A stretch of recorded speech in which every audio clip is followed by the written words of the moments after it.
I'm Joe, and I have got a great mother-in-law, Corinna, 85 years old, very active, but just had hip replacement surgery. And she's incredibly stubborn, and because she was once a great athlete, she thinks she's still a great athlete. So with the help of Bill and Meg Graff, we put a few things in here. So this is first getting out of bed for her to stand up, be able to grab things, and particularly when you're woozy, you have fully clear mind that you have something to hold on to.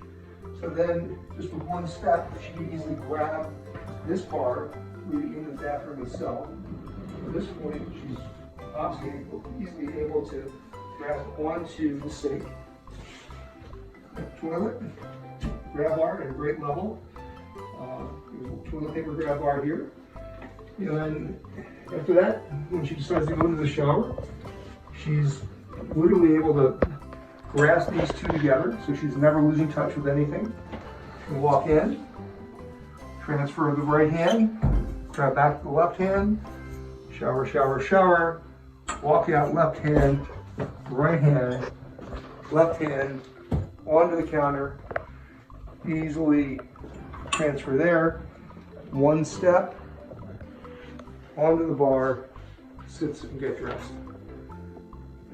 Really very elegant solution, and installed quickly, easily, no mess. It was great. Thanks so much, Joe. Bay Grab Bar from Napa, California today.